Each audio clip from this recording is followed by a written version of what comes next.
आपने जो जितने भी ग्रंथ लिखे हैं इन सबको ज्ञानी सुनेंगे, वैरागी सुनेंगे, लेकिन प्रेमी व्यक्ति कहां जाएगा? इसलिए मेरी आपसे प्रार्थना, एक ऐसे पुराण की रचना करो जिसमें ठाकुर जी का प्रभाव कम, स्वभाव ज्यादा हो। श्रृंग्यग्निड्यंष्टसि जलद्विज कंटकेभ्य। ठाकुर जी का स्वभाव कैसा है?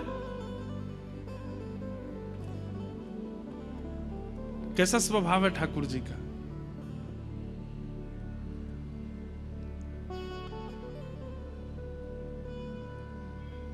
भगवान जब शांति दूत बनकर के गए तो उस समय भीष्म पितामह ने और आचार्य जनों ने, धृतराष्ट्र ने, सब लोगों ने ऐसी योजना बनाई। सावधानी से सुनिएगा सब लोग। सबने ऐसी योजना बनाई कि भाई इतना सुंदर सत्कार करेंगे, इतना सुंदर आदर करेंगे और ऐसा भोजन पवाएंगे कि श्री कृष्ण को हम लोगों को चुनना ही पड़ेगा। कृष्ण कहेंगे मैं तो कौरवों के पास रहूंगा। भगवान शांति दूत बन करके गए। महाराज पृथ्वी किसे कहते हैं दिख ही नहीं रही है, पुष्पों से पूरी पृथ्वी को चिन्ह दिया। और पुष्पों से ही नहीं, कमल के भीतर जो पराग होता है वो पराग स्पर्श करने पर हाथों में रंग छोड़ देता है। उन परागों की पराली बिछाई है ठाकुर जी के स्वागत में। कैसे कैसे हाथी, कैसे कैसे घोड़े, कैसे कैसी सहनाइयां, कैसे कैसे वाद्य, कैसे कैसे नृत्य करने वाले सब ठाकुर जी के स्वागत में प्रकट कर दिए दुर्योधन ने। ठाकुर जी देख करके बड़े प्रसन्न। आहा, हाथी नृत्य कर रहे हैं, घोड़े नृत्य कर रहे हैं, ऊंट नृत्य कर रहे हैं, जगह जगह के लोक संगीत गाने वाले लोग आकर के संगीत गा गा करके ठाकुर जी का स्वागत कर रहे हैं। ये सब सुनकर के पांडवों को तो चिंता हो गई। बोले कन्हैया गए हाथ से। बोले इतना स्वागत कर दिया है इन कौरवों ने, इतना सुंदर स्वागत, और ऐसा कि हमारे यहाँ तो बेचारे आके पूछते हैं द्रौपदी खाने को हो तो दे दो कुछ। द्रौपदी कहती भोजन खत्म हो गया। और हम तो कुछ करते ही नहीं है। इन कौरवों ने तो सब। बढ़िया हुआ कि भगवान श्री कृष्ण हम कलयुगी जीवों के बीच के नहीं थे। हम आप सब लोग तो ऐसे प्रभावों पर ही आकर्षित होते हैं ना। कौन ने कितना हमारा सम्मान किया हुआ के पास जाएंगे। ठाकुर जी पहुंचे सभा में। जैसे ही पहुंचे हैं तो सभा में भी दुर्योधन ने कोई कमी नहीं छोड़ी। बैठे बैठे ठाकुर जी के नेत्र बंद हो गए तो दुर्योधन बोला आपको नींद आ रही है? बोले नहीं, नींद नहीं आ रही है, तो रसोई घर से सुगंधी आ रही है, कुछ बढ़िया बनना है। तो महाराज एक व्यक्ति आकर के सब बताने लगा, खीर बन रही है, कलाकंद बन रही है, घेवर बन रहे हैं, ये बन रहे हैं। ठाकुर जी बोले अब तो जल्दी चर्चा करो, मीटिंग जिसके लिए हम आए वो करो, फिर जल्दी प्रसाद पाएंगे। सब प्रकार से ठाकुर जी के अनुकूल हो गए थे और कौरवों को यह विश्वास हो गया था कि अब तो ठाकुर जी हमारे पक्ष में ही हैं। भगवान ने दुर्योधन से कहा देखो युद्ध सार नहीं है, युद्ध नहीं करना चाहिए। कितनी माताएं विधवा हो जाएंगी, कितने बच्चे अनाथ हो जाएंगे। हम युद्ध के पक्ष में नहीं है। हम तो तुमसे यह कहना चाहते हैं, वैसे तो इंद्रप्रस्थ के राजा पांडवों को ही होना चाहिए, क्योंकि उनके पिताजी कह करके गए थे तुम्हारे पिताजी से कि मैं रुग्ण हूं, मेरी मृत्यु के बाद कुछ दिन तुम संभालना, जब मेरे बच्चे बड़े हो जाएं तो उनको राजा बना देना। तो वैसे मूल बात तो यह है कि पांडवों को राजा होना चाहिए, लेकिन चलो अब तुम बैठ गए हो राज्य गद्दी पर, तो कम से कम इतना तो करो कि संपूर्ण भारत में से 5 गांव दे दो।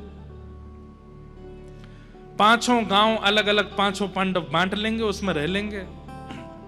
दुर्योधन बोला ये तो आपने ऐसी बात कर दी कि शरीर में 5 फोड़े ही तो हुए, रहने दो।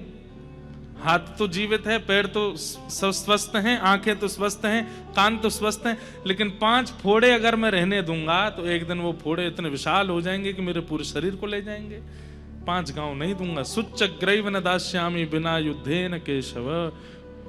एक सुई के नोक के बराबर जमीन भी अगर चाहिए तो युद्ध करके ले जाएं, बिना युद्ध के नहीं दूंगा।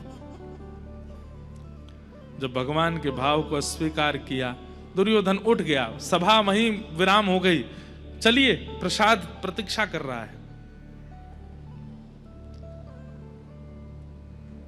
ठाकुर जी बोले, दुर्योधन मुझे तो अभी अभी याद आया। बोले, क्या?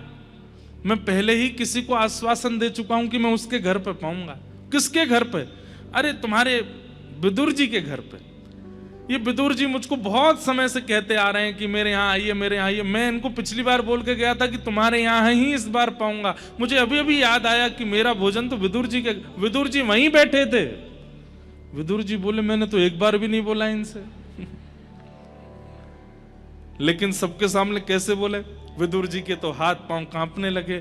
ठाकुर जी मंद मंद मुस्का के देख रहे हैं, इशारों कर रहे हैं, पहुंच जाओ घर।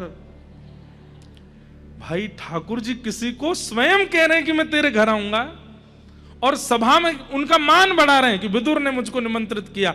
आसपास के लोग बोले, वाह विदुर जी, तुम्हारे भाग्य, साक्षात द्वारिकाधीश घर आने वाले हैं।